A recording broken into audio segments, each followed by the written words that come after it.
to support the platform just in case anything like this happens again, you can do it by way of PayPal, Patreon, Cash App, and also by the Anchor. And you can also further support the platform by way of going to the Teespring store or the shoe store that is located in the comment section below.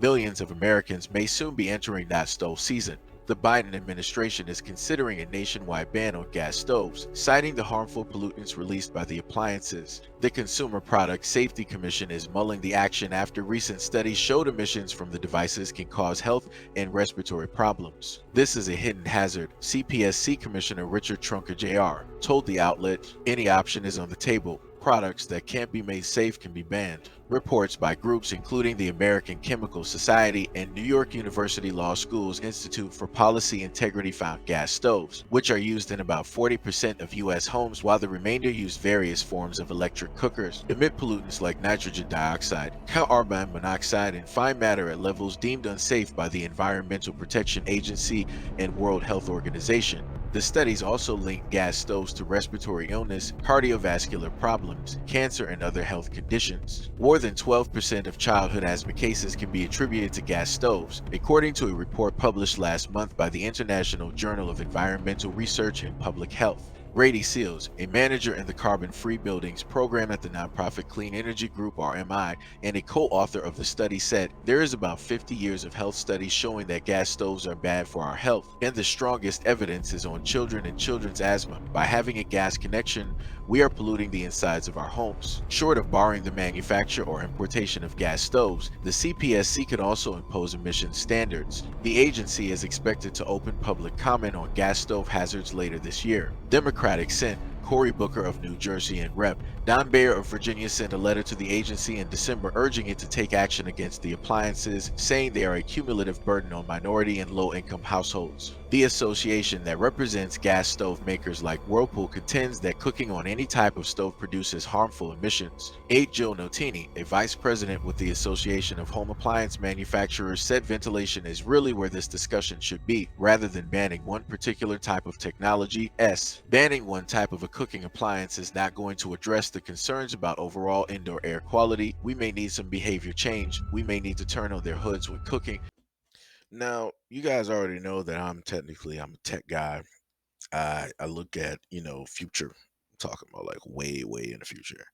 And this is in a sense, if this was the type of society where it was like, all right, you can actually depend on stuff to work how it was supposed to work and the systems worked and everything, it would be actually fine and dandy. It really would. Like everybody would have solar panels on their house. Uh the energy would be a lot cleaner.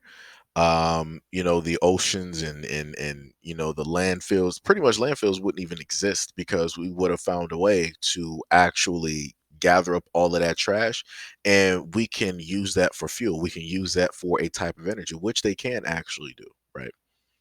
But that's not the world that we live in. We live in a world where, if anybody has seen this movie, which is Elysium. And I referred to this movie quite a few times throughout many years of me doing YouTube. And I like, in a sense, futuristic movies. And the main thing about Elysium, if you can actually see some of the buildings in the background, like it's a pretty war torn, barren esque, quote unquote, overpopulated, type of deal.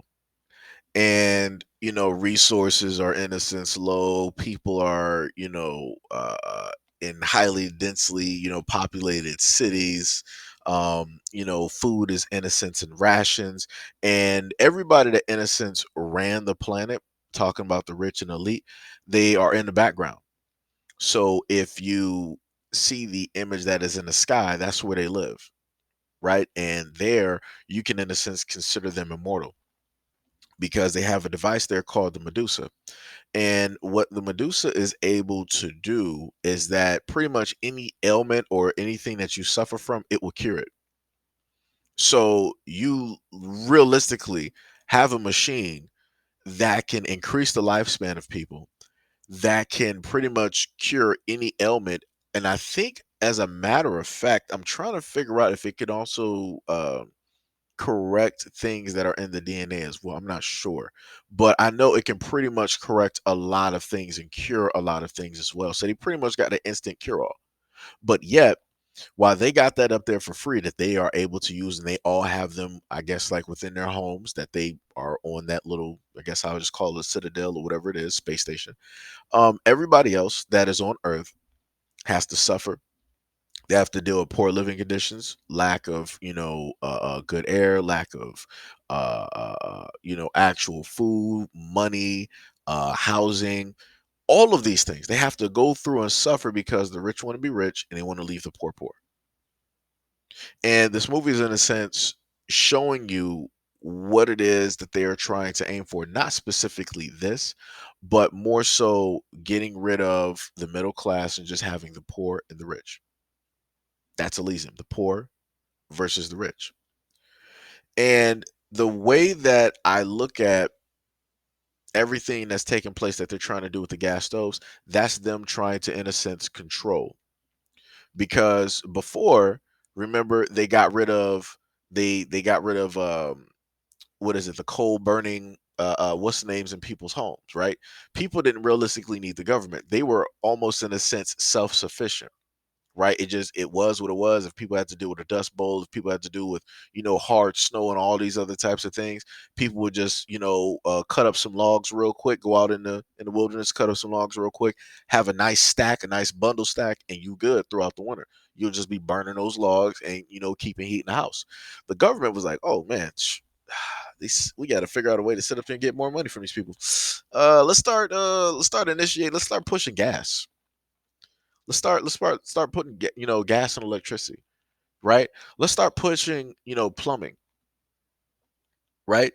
So they ended up pushing the main ways that people are able to heat their homes out, making people less self-sufficient, and then they set up there and handed people gas stoves, right? Making them slightly a little bit more dependent while also being able to get money from them at the same time, both ways, right? By the manufacturers who make it, importing, exporting, by the gas, right? And also by the electricity, right?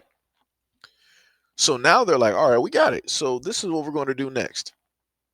So now, since we already have people hooked on gas, we're going to technically make up whatever. We're going to say whatever, as they clearly state in an article. We got studies from over like 50 plus years that basically say this, that, and the third, and that. So this is stuff that they already knew, but they didn't care about it, right? They didn't see a reason to really try to push forth getting away from gas, right? Because it was against the best interest, which is the government, with a lot of these other entities such as these gas companies, electric, and so on and so on, sleeping in the same bed, right? So then they were like, all right, well, since we found a way to actually profit and make money off of electricity, let's sit up here and, shake hands again, and let's sit up there and get rid of the gas stoves and start placing in electric. So what they're trying to basically tell you is, the moment in time that you place in the electric, it's already been proven, because I've already done stories on this, that the grid, you can pretty much throw a match in that thing and it's going to burn. It's going to pretty much, send us back to the Stone Age, in a sense. And we're going to be down for quite some time, right? So that means that if anything happens to the electricity, that means that you won't be able to heat your home during the cold, which means that that is going to be more people that are going to suffer when very, freezing temperatures happen, or Arctic type temperatures basically take place. The main government that tells you that they want you to be reliant on self makes every single step possible to make sure that you are reliant on them, that you are dependent on them. That's clear cut exactly what this is at the end of the day. This is the government overreaching. This is the government trying to assume control and power. This is the government making sure that if anything happens in the future, right? We always have random occurrences, quote unquote. If any random occurrence takes place, in the future, you won't be able to heat your home. Like I said, remember what took place with Texas when they had that huge storm and the power went out? Yeah. Now just imagine that if 40 to 50% of the American public has electric stoves, and then something happens with the electric grid and it's the winter time. Then what? And it's like -5 outside. What do you think that that's going to sit up there and do for those families? How do you think that that's going to affect those households and all of those people? It's not going to do anything good. But anyways, like I said, I'll just stay a pretty simple, conspiracy theorist.